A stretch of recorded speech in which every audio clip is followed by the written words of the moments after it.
it's Miss Quiring. I'm a kindergarten teacher at Westfield Charter Academy. And we are at our last book for this week doing our story elements. So I need a lot of help from y'all today. I need you to tell me what each letter means and then what each word means after that. But I think you're ready to do it.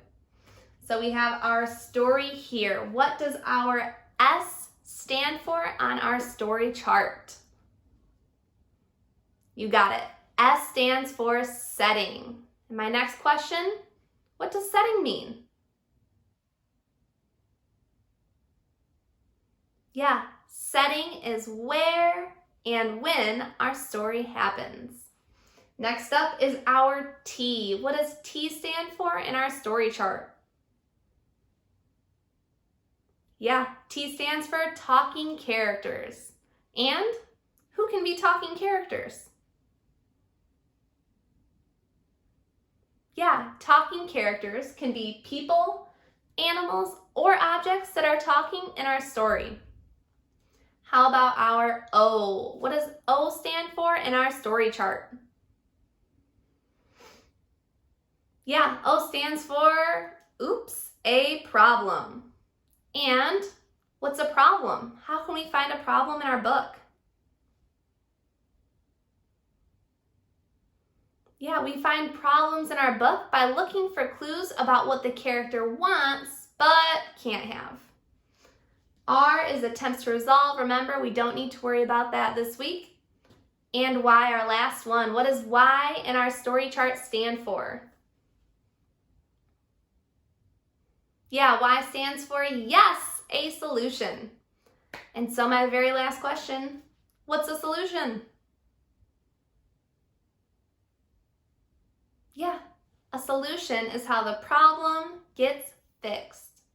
Well done. Today we're going to keep working on all of these things while we read a book titled Jennie's Hat.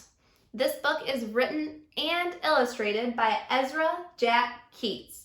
Remember, that means that he illustrated, he drew all the pictures, and he authored the text. He wrote all the words in our book.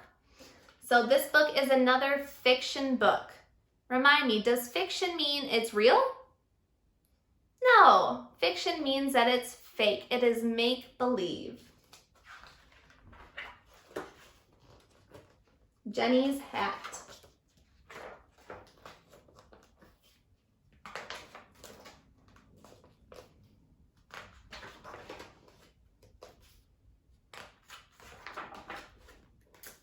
A new hat. Jennie's favorite aunt promised to send her one as a present. Jennie waited and dreamed and waited. Shutting her eyes, she sighed. It'll be big and flowery and oh so very beautiful. And at last it came. She ran to her room and she opened up the box. Oh no, she gasped. It's such a plain hat. Why, dear, I really think it's quite nice, said her mother kindly. Jennie blinked back her tears and she put the hat underneath her bed. So I'm going to start us off again with our S, our setting. I noticed that it looks like our setting is inside of a house. I'm going to say it's inside Jennie's house. I can also see that it's daytime because I know that she woke up and got a package. And that usually doesn't happen at nighttime. So for our setting, I'm going to put Jennie's house in the day.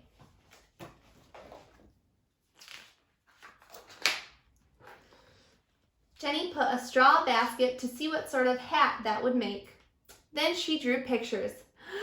Achoo! She sneezed. Bless you, dear, said her mother. And what are you doing? I'm drawing a caterpillar, answered Jennie. Oh dear, sighed her mother. I see. Now I need your help. Go ahead, you can turn and talk or just think in your head. Can you help me fill in our T? Who are the talking characters in our book?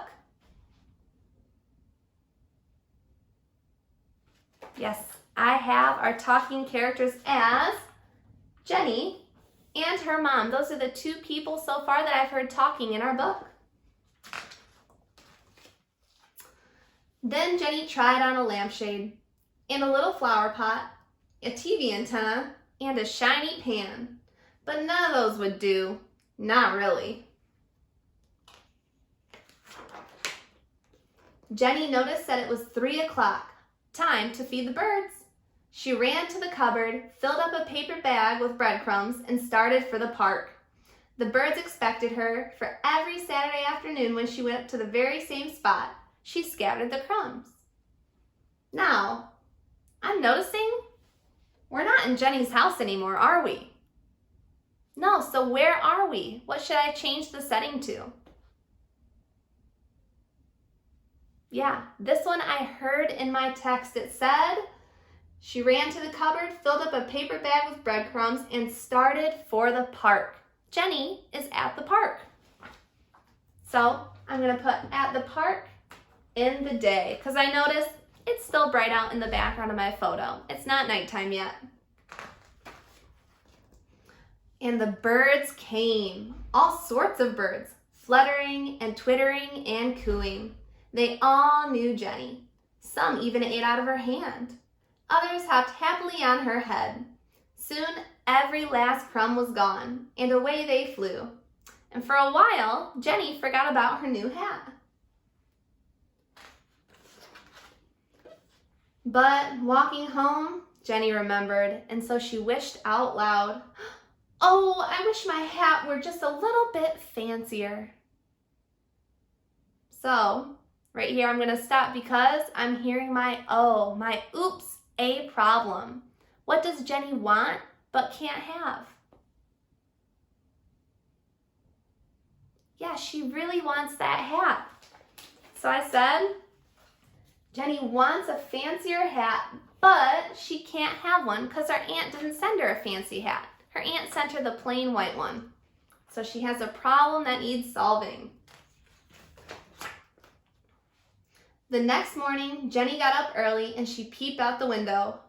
And what lovely hats she saw.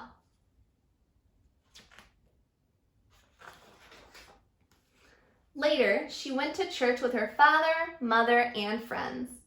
All around her, hats appeared like flowers in a garden.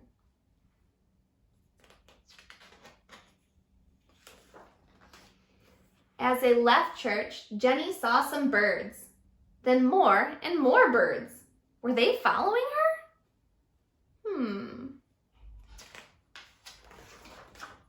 They fluttered down to her plain hat, carrying red and violet flowers, and leaves, colored eggs, and a paper fan.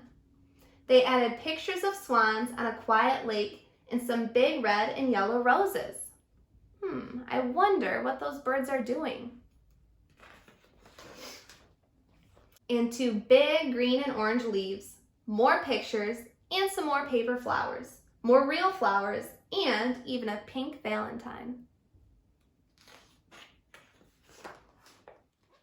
Then, all the birds swooped down together, flapping and fluttering around Jennie's new hat.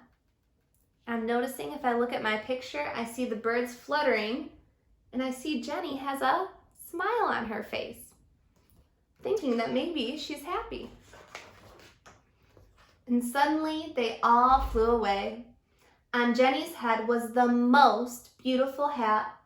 At the very top was a nest of chirping young birds. Jennie felt like chirping too. Happy from head to toe, she felt like she was walking on air. People stared in wonder. Behind her flew the birds, watchful and proud. Now, I'm remembering back a couple pages ago, we put down our oops, a problem. We said that Jennie wants a fancier hat, but she can't have one because her aunt didn't send it. Do we have a solution to Jennie's problem yet?